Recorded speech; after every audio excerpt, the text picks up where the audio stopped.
Yes. Welcome everyone. Thanks for joining today's UX talk. Uh, so we have very special guest today, Shriya Sarkar. So soon I will introduce her. Uh, Once again, thanks for joining on Sunday evening, uh, taking time out for this interesting topic. So welcome everyone. So this is UX Talk, season 3. So we recently collaborated with ADP List. You know everyone what is ADP List. It is one of a leading mentor platform, and within very few lesser time, I think we got a global presence everywhere. Thanks to Felix. Once again. So before we move on quickly, I will introduce what is UX Talk and how we collaborate. So UX Talk is a simple platform which I've created before in the during pandemic. So we started with few webinars, but eventually we got very good response, and today we are at season 3. UX Talk is dedicated to spread knowledge about UX design and uh, everything under comes under design. So we have season 1, season 2. So last 2 years where I'm doing this activity. So we have very interesting speakers and topics we cover already. So please visit UXTalks.in website. You can go to the YouTube channels. Everywhere we are there, on LinkedIn, podcast, everywhere. So recently, as I said, uh, Felix, ADP List, and we have a collaboration because both intentions and everything is the same. That's spreading the knowledge, and that's why we collaborate with each other. So yes, so my name is Tushar Deshmukh. I'm a founder and CEO of a tech company here in Pune, India. So apart from this, I have a mentoring platform, usability solutions, and UX talk. So whatever last almost 22 years I'm in this field, and whatever activity I do with the design itself. So UX talk is one of activity we do. So today we have Shriya with us.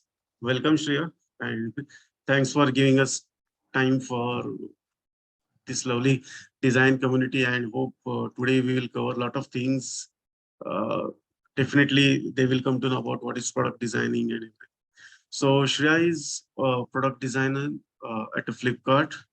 She has done very different education background. She has done very interesting Bachelor of Engineering in Electronics Communication, and then she done National University of Singapore. She has done computer software engineering. So very interesting journey. So let's today we'll explore that. So my very first question is that only how you started your journey, and because right now you are uh, at very I will say the Flipkart is one of a leading brand in India for e-commerce, and you are as a product designer. So how was it journey like? You know how you started and what inspired you to living electronics communication and to opt this field? Because I know there are a lot of non-designers also today. They want to pursue this career. I hope our participants will like to hear that. So welcome again, and we can start with very first this question. Yeah, thank you so much, Tushar. I hope everyone can hear me well. Please let me know in the comment section if you can hear me well. And good evening, everyone, on a lovely Sunday evening. Many thanks to Tushar for reaching me out. I love to be associated with design community, and every one of us have a different story. Even I have one. So my journey in design started from 2015 when I graduated, and little did I know about my calling, what I'm interested in. I graduated as an electronics engineer. So obviously I did have my engineering background, and I started working as a UI developer in my first company. And back then, I think UX was also a very new term. And this company where I was working in, it was in back in 2015, it was a service company, and it was into e-commerce service, and it used to provide e-commerce solution to its clients. And I did reach out to my mentor, who was also my manager, and I asked her, why does she talk about the word experience, right? So my journey in design started from that question. What do you mean by experience? She kept on saying, this is not good experience, this is bad experience, and I did not even know the term experience. She told that we have a design team, all the designs come from a design team, and then we work on it, being the UI development team. So I was just beginning my journey of being a UI developer, and few months down the line I told her that I want to learn more about this. What is experience? What is experience design? So I got in touch with the director of design in that company, and to my surprise, he introduced me to a lot of uh, reading journals or places where I can read up more about what's design, and that made me think, is there really a career in design, or is this something that I can pursue? Because I have a background of engineering, I like solving technical problems. Is design something that I can pursue? So from there I kept reading about it. I thought that I'll pursue masters as well. So I applied to different colleges. I was looking for a course called HCI, Human Computer Interaction. That was very popular, and it is still popular today, to learn more about human-centered approach of problem solving, and how can we revolve our solution around solving human problems. And I also looked up at this course in Singapore where I had done my master's in. That was software engineering, but it was about product development, right? So it does not only teach you software development, it also teaches you business, it also teaches you design, it also teaches you innovation, and it also teaches you digital transformation. So it was a holistic course for me, Tushar. So and everyone here. So that course really taught me not just about crafting design or design thinking, but it taught me the entire process from the time an idea comes to your mind till the time it goes out in the market. So yeah, to answer your question, that was my design journey. And even after graduating from there, I had my struggle because I had to land in a full-time design job, and then make my way through a big tech companies or a small startup, wherever I want to work in. Lots of failures around building a portfolio, getting the right one, getting the job that I wanted to. So we'll talk about more of that. Yeah, sure. So yes, so we have, I think, participants are joining. So we can start with, you have some activity right now, or yeah. So sure, Tushar. Yeah. So yeah. I really like to be very close to the audience that is listening to me. So I want the conversation to be really interactive. So I would want to know from your three things. First, type in your name, where you're joining from, and one word to describe how you're feeling. So let's listen from our audiences. Sure. Let's make some noise. I want to hear everyone out. Sure, So definitely. your name, Yeah. and where you're joining from, and one word to describe how you're feeling. Quickly, anyone, you can start. I'll start first, maybe. Okay.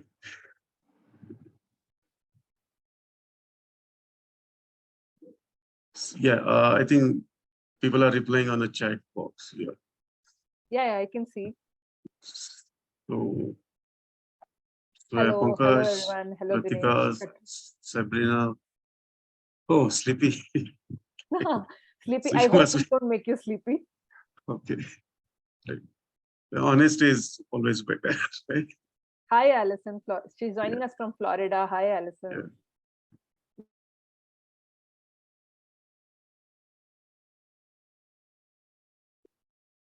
Tushar, I see a Yeah, lot of people are feeling good. Let's, yeah, get them more excited about the conversation we're going to definitely. have today. Because I think UX itself, product designing is the subject itself. Everyone nowadays keep in charge. And yesterday we have very some designers have a very bad news about Adobe and Figma. So everyone is now charged up looking for some some ideas and everything. So without wasting time, let's move on our basic core question. What is product design? Is there a difference between a digital product or physical product? Because we have a people as a non-designers, and maybe some people are like typically what we have in a design school as a product designing. So there's always a confusion between is a physical product, is a though approach is a different, or so what is your take on this? You can define as per your experience, what is product design? Yeah, Tushar, I think that's a really good question, because I think back 4-5 years back, when I would hear the term product design, I would think that it is about a physical product design, right? Be it about cars, be it about tangible objects that you can feel and touch, maybe a cup or a lamp or something. Even in the book called Design of Everyday Things, which is a very popular book, I'm sure a lot of people would have heard about it. It also talks about physical product design, right? It's around a jar which which you can hold from a certain position. It is about physical product design. Physical product and digital product, whichever you're designing for, the underlying principle remains the same. What do I mean by underlying principle, right? Like usability, like accessibility, right? Even if it's a physical object, is it easy to use or not? I have a very practical example of this. So I have a cup which has I don't have it right now. I would have shown it. It has rounded edges, right? And it is very difficult to sip from it, and it's very difficult to hold it. And every time I try to drink, water falls off it, or the liquid falls off it. So it's not usable, right? So, but it's still a physical product. Even it has to be made usable for people, so that it accomplishes that user need of drinking water, right? Or drinking any liquid. So be it physical product or digital product, design principle would apply to it anyway. But I think nowadays, when we talk about product design, especially in product companies in Bangalore or anywhere in tech cities, it is mostly related to the product which we are talking about, like the digital products, right? So most it is used in that term, but also there are product designers I've heard of who work in physical products as well, and they are called product consultants, product designers as well. So you really need to know the context where they're working on. If they're working in a big tech startups or big tech companies or startups, what product are they making, right? We need to ask that question to understand that context from the designer. So yeah, both those industrial designers, yeah, absolutely correct, Pankaj. Even industrial designers is a term that is used. So it really depends on where you're working at. At Flipkart, we are all digital product designers. We have visual designers, we have graphic designers, we have product designers, but we don't have UI designers separate and UX designers separate. It's just product design. We are supposed to be doing both UI and UX. So to answer your question, yeah. Right. So definitely, as you narrated correctly, it is like underlying process is the same. So, but still, when you talk about typical UX process, uh, either maybe user-centered design, or nowadays we have a design sprint, or so many. We have agile UX, lean UX. There is a lot of things are terms, and everyone is coming with the new terms.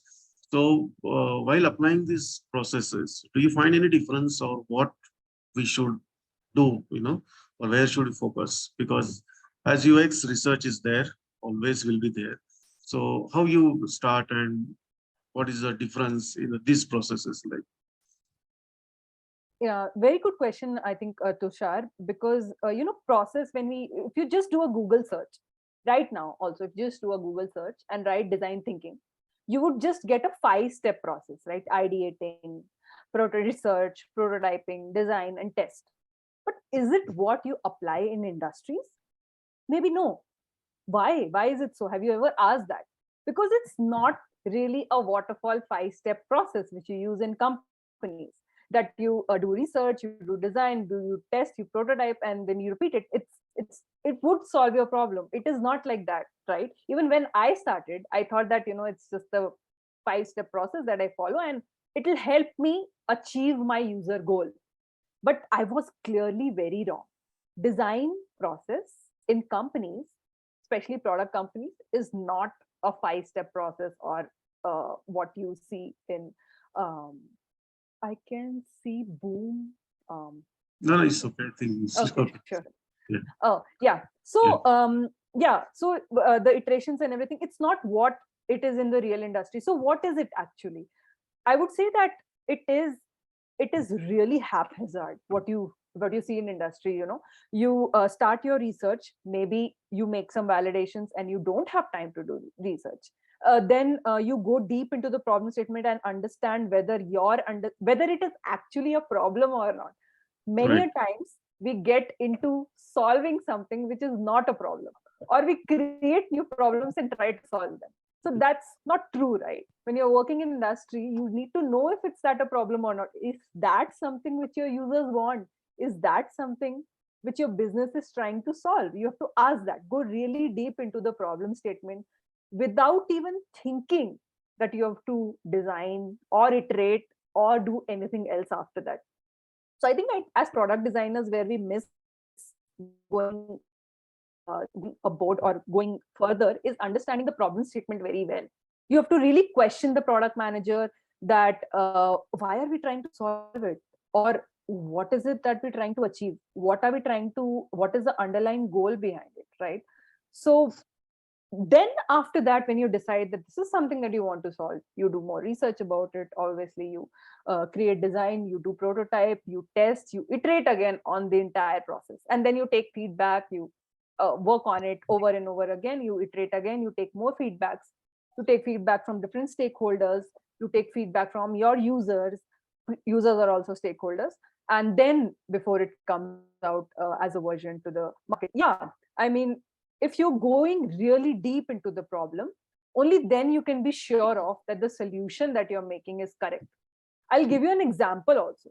There has been so many problem statements that when it has come to me, even when I'm working, be it in my present company or past company, if I really dig into the problem statement, maybe 50 of them are not worth solving, Right.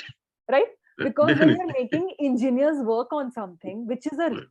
huge cost, and then it comes out and it is useless, then there is no point of solving and spending so much this huge amount of time in that. So yeah, I mean, I think that's the real design process. And we're talking about design sprints or agile UX or lean UX, different terms.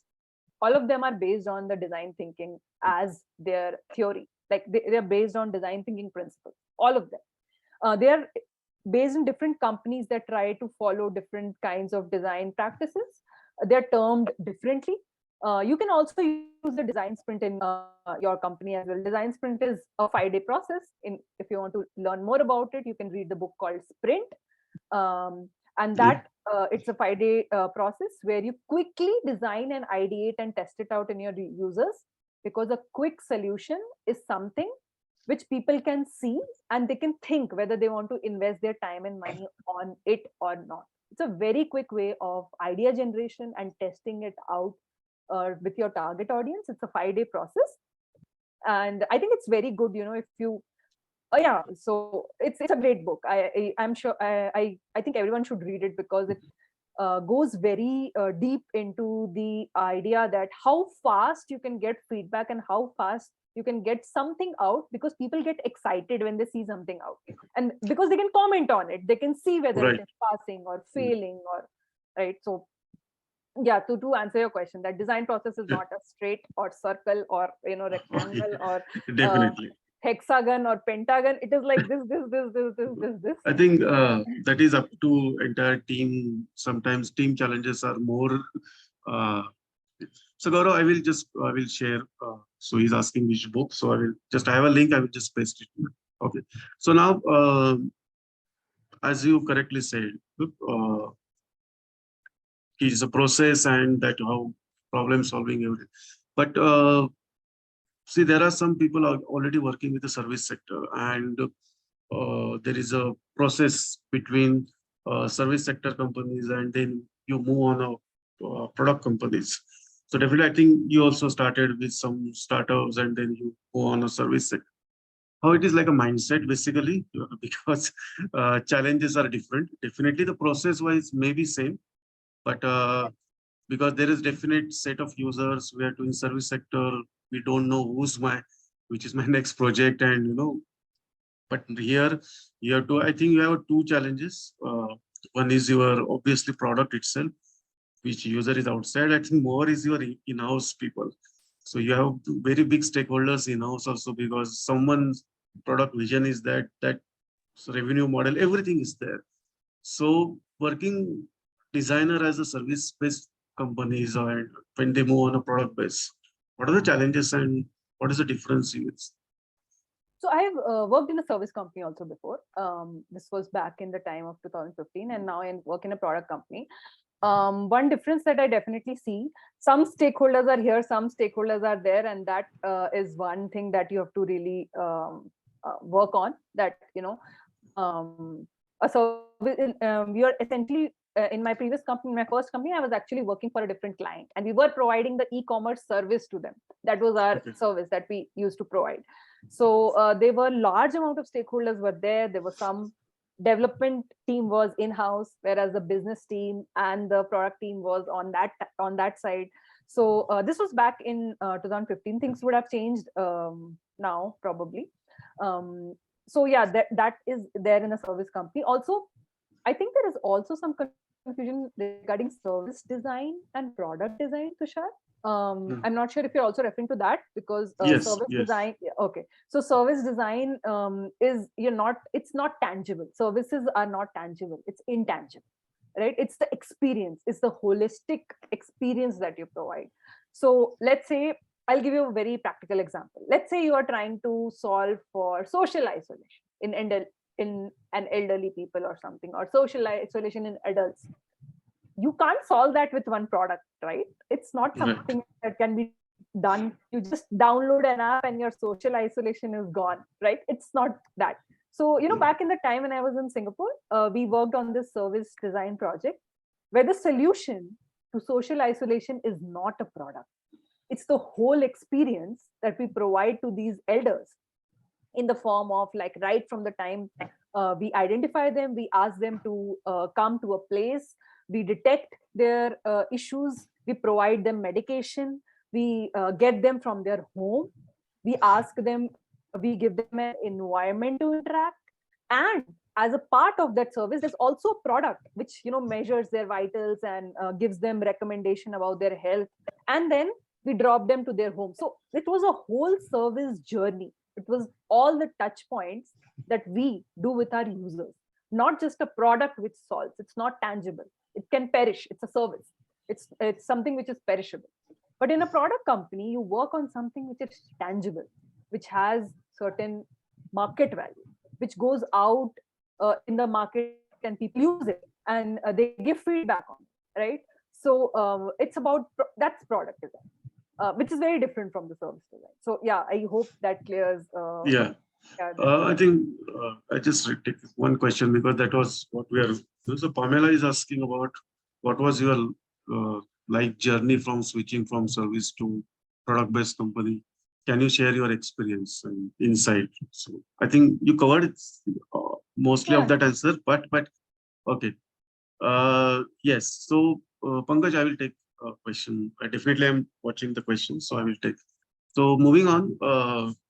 So definitely we have different challenges, and I think while you are working, the stakeholder, so you can share some kind of examples where you have a problem, and then you can come up with something, like as a product designer, maybe day-to-day challenges are different, so you can put some light on that. Yeah. So yeah, Tushar, day-to-day challenges are like numerous to talk about, but I'll touch upon some problems which are very, very evident and which you face on a regular basis, and which every designer out there is gonna face. First and foremost is prioritization. You, as a designer, must know one skill, that is prioritizing your tasks, whichever come in. If it is small, if it is large project or small initiative or a large initiative or medium initiative, whatever it is, how do you prioritize them? What is your basis? Right? Something which is a very small initiative but has a huge business impact. Would you pick it up? Or would you work on a redesign?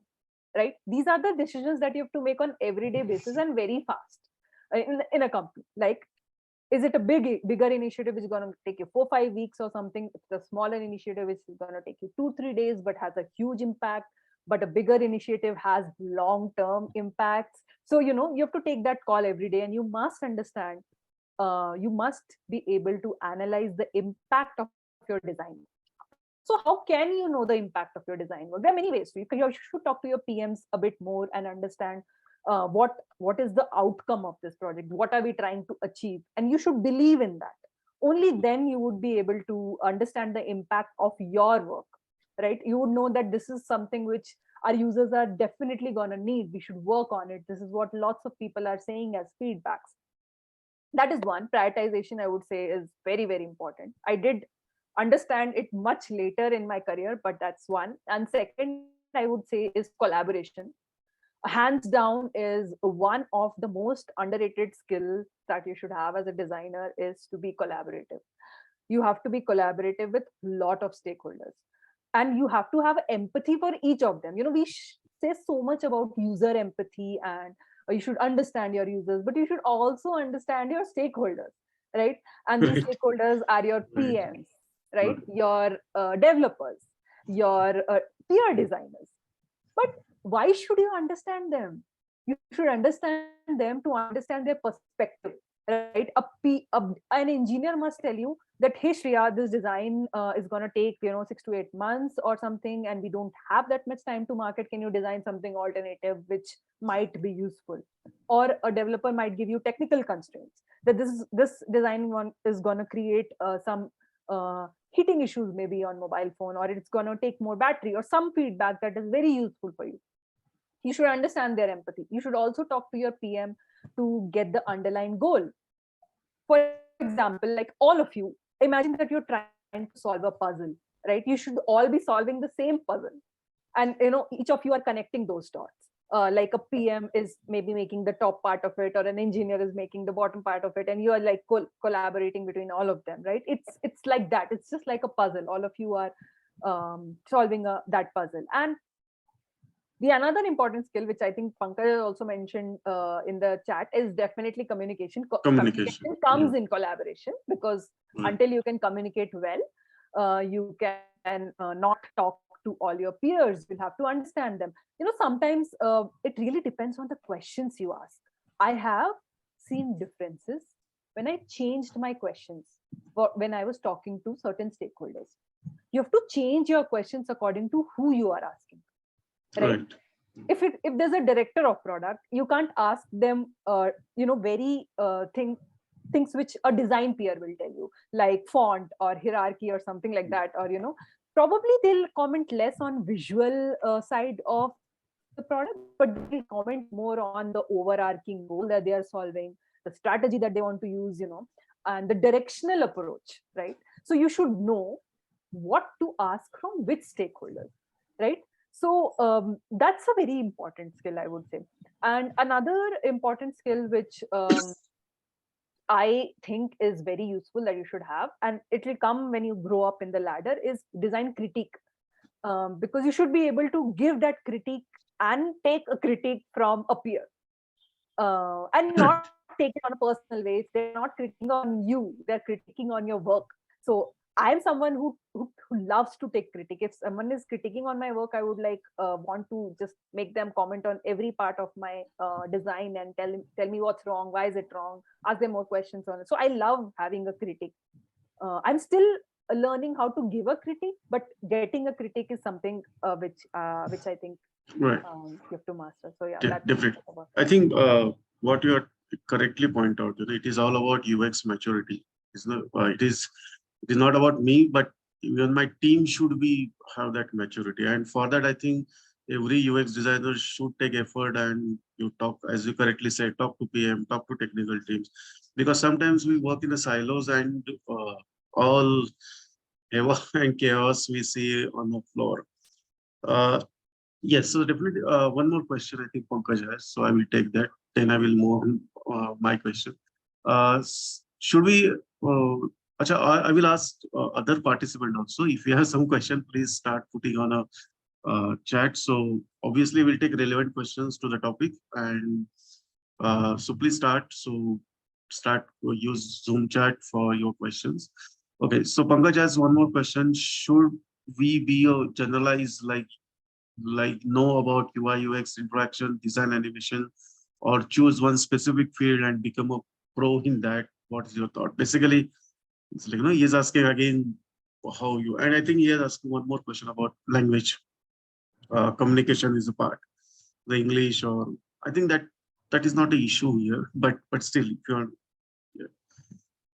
Yeah, I mean, I think being a generalist or a specialist. So when I was starting out, it's definitely important for you to know UI, UX, interaction design also. All of these is a must-have. You should have these skills. It's not like you will not do UX and you'll do only UI and you'll do product design. That's not possible. So Right. you have to understand that a product design umbrella contains UI, UX. So you need to have both the skills in order to be a product designer. So you should know all of these things. Maybe going a little bit ahead in your career, you can definitely not give up on either of them. But if you try to be a manager or something, then that's another level of skill that you want to acquire. But yeah, let's say you want to be a motion designer, itself, then that you have to get a niche in. That's a specific area that you are targeting. And about communication, I think it's very important. I think all of the companies would see for communication as a skill, because if you can talk well, if you have that convincing, if you can sell your designs well, if you have the ability to talk on behalf of your users and also talk on behalf of the product, right, what they are trying to solve, then you half job is done, I would say. You should be having good communication skills. There is no two ways in that it's you shouldn't have, or it's okay if you have moderate. I think you should have very good communication skills, because until you speak on behalf of your designs, until you speak, you have that uh, uh, have that skill of communicating with all the stakeholders well, you aren't going to solve a problem well. You should understand that. So yeah, Right. that's about the Definitely. communication. Uh, Kr- Kritika has a question. I think yes, Kritika, mentor is required everywhere. It is not only in design. Anything your senior or anyone can be your mentor. And I think ADP List is a platform itself for a mentoring. So mentor is required in your life for any kind of knowledge or education. Okay, so here's one question: which place to apply? So you're as a product designer, so with a startup or MNC, digital marketing agencies like nowadays. I don't think digital marketing will be comes in the product Yeah. designing, but yes, I think uh, you can answer on that. Which is the best to start career on? Yeah, so I would say that when you're starting your career, I would say that it's recommended that if you are becoming product designer, you might as well join a product design company. Big company, small startup, I wouldn't comment on that. I would say that you should aim to join and learn from the people, right? Who are those people that you're joining? Who are you going to work with? Have they made successful products in the past? That should be your judging criteria. Who's the design lead? Who are you going to be peers with? What have they done in the past? You should see that. Have they made a good product? What is the vision of the product? What is that product going to do in future, right? What are they going to do on design front? Do they have a vision? These are the things that you should be asking and aiming for, rather than just seeing the company, because then only you're going to learn. Very less you learn from the company. It's a lot that you learn from the people. I also told this to one of the intern who joined us, that it's not it's the people that you learn here from, are your you know assets that you earn, and are the skills, the people that you work with. You should be focusing on that. And if you're working with the right people, that's going to take your career graph in the good direction. Yeah. Right, and definitely, your company says the people management has to be there. And I think UX guys or product any design, we are dealing with people. So I think that is. Okay. Yes, Pankaj, definitely. I think Shriya is also on ADP and you can connect with her on LinkedIn. So definitely, uh, yes. Now moving to the next question, about everybody now when they start any UX journey, it's about that comes down to the portfolio. Okay. So now suppose I want to target as a product company as my dream job. So in portfolio, should I take care or how I can make a portfolio for, or should I have two portfolios like for service sector different? What is like, how you prepared for this? Right. Yeah, Tushar, portfolio is also something that takes some time to ace it, definitely. But because we have so much of resources and so many mentors around us to review our portfolio and work, I think it has become very simple.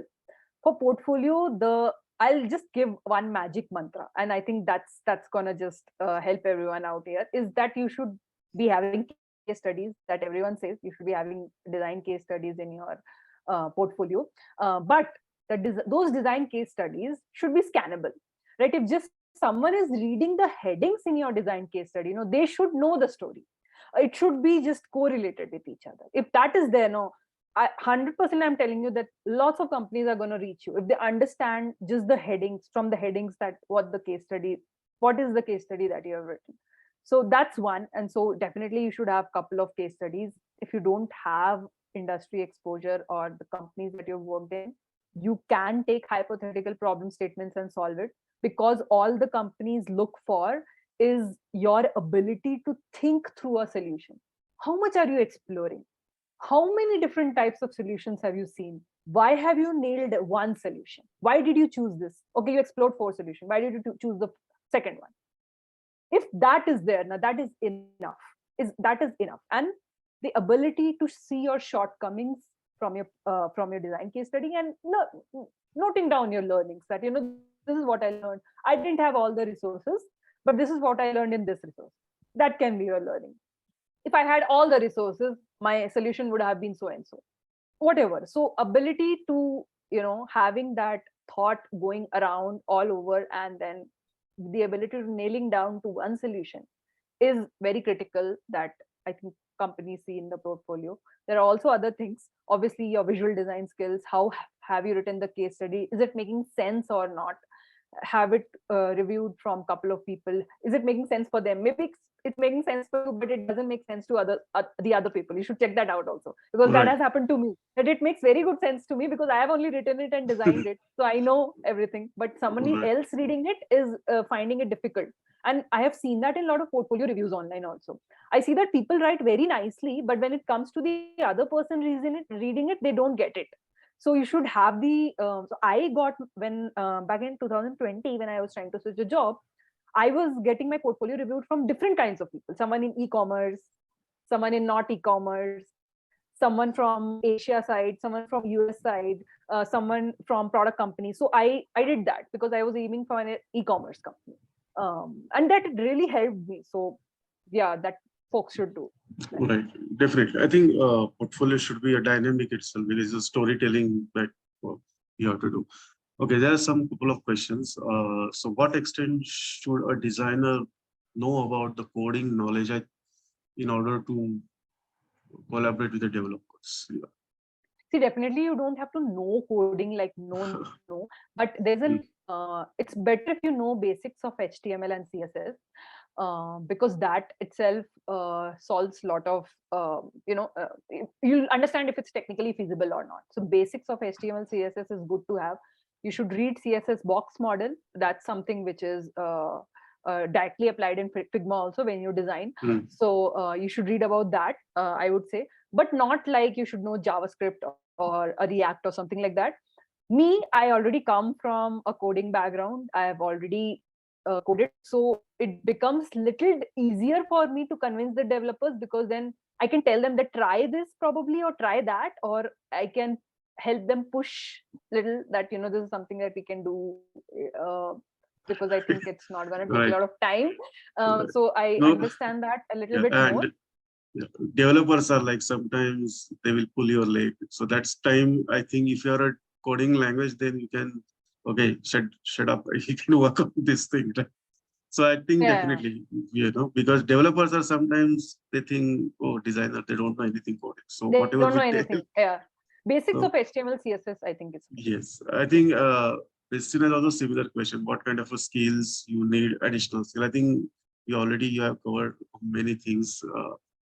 Okay, then we have one more question. How can an individual find problem for case studies related to the real problem which companies are solving?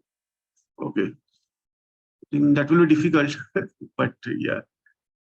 Sometimes this you correctly, meanwhile you said, we can work on some hypothetical scenarios. Can we use advanced prototyping tools like Prototypey or Prototype? I have good feedback from our clients in this useful in UX. So I think Yeah, I'll take prototyping that tools, question. yeah. Yeah, Good. from Kalpesh. Hey, thanks for your question, Kalpesh. So, a prototype is a very good tool. Like you can do very good amount of advanced prototyping. Having said that, I think Figma is also not less. You can get feedback from client. Feedback, you don't need advanced prototyping for feedback, right? It's the questions that you want to know. Does it require an advanced prototyping to get feedback? What are the feedbacks that you're looking for? Right, you should focus on the feedback rather than obviously there are Figma is already is good in creating a very good prototype. So you should focus on what you want to know from them, right? Do you really need an advanced version of the prototype? If yes, go ahead. If no, then just focus on what you want to know from them. So yeah, to answer Yeah. that, yeah. Yes. I think it is I think almost 30 minutes we are discussing. I don't want to take your Sunday time. But yes, let's take some, I think someone is, Pankaj is I think more active today. So he's asking something about design system. So do you work in product companies? So does design system, yeah. Yes, definitely. I mean, I work on design system day and night, and obviously, it depends on where the design system is for that product. Like what is the maturity of the design system? So it requires you to understand that first. In some of my previous companies, it was I had to create design system from scratch. So it can be that also depends on when you enter in that design in that company and what is the maturity of design system till then. Design system is not an easy work, right? It's not just components that you make, it's the whole principle that you solve of design through those design Correct. components in the design system. So it's very extensive work. It definitely requires you to understand the current product, and then on top of that solve based on what uh, components that you are trying to design. So it really depends on the level of where the company is with the design system. If it's not developed, you'll have to develop from scratch. If it's in a limit where how much it has been solved, you'll have to evaluate it again. You'll have to put some new ideas because you also want to be innovative there. So yeah, that's to answer Yes, that. because see, I have seen design system many times that many people treat as a style guide. So it is like nothing. Once we do, it is not to change thing. Okay, okay. Let's. I think we have. I know there will be a lot of questions will be there. So definitely we have a time restriction. So please definitely can connect with Shriya on a Yeah, LinkedIn. definitely. I'm there on On all the LinkedIn. platforms. Yeah, Yes. even LinkedIn, on Twitter, Yeah. and Instagram. So I will share her LinkedIn profile. So definitely connect with her, and I know there will be a huge questions list will be there. Yes, she is on LinkedIn also, on ADP also. Yeah. Uh, Definitely, I think I think we don't waste any time. Once again, thanks everyone for joining Sunday. And I think Shreya has covered a lot of things. Um, what is a UX process and what is product designing. I hope there is a difference, thin line difference between. I think Shreya has made very much clear with her experience and everything. So definitely, there are huge opportunity every in a product designer. And I hope some people today and they take a lot of takeaways from what we discussed today. Thanks everyone for joining today's UX talk and Shriya giving us time to touch with. No, there are a couple of good topic we are lined up for, like accessibility and on psychology. A lot of things we have planned. Uh, get connect with us on ADP, and you can connect me also on ADP or on LinkedIn. So my name is Tushar Deshmukh, and uh, let's see. Thanks everyone. Yeah, Thanks, Shreya. before we close, I just want to Yeah. thank everyone. There are 46, almost 50 participants who are there. Folks, feel free to reach me out on any of the social media platforms if you have some deeper conversation that you want to have. So, yeah, thank you everyone for connecting. I've never had such an encouraging and such a lively audience. I mean, folks were just putting questions. I feel so happy about it. And I'm like very happy to help anyone in their career if I can in any way. And thank you, everyone. Have a lovely Sunday evening. Bye. Good night. Good night. Take care. Bye. Bye. Good night. Bye.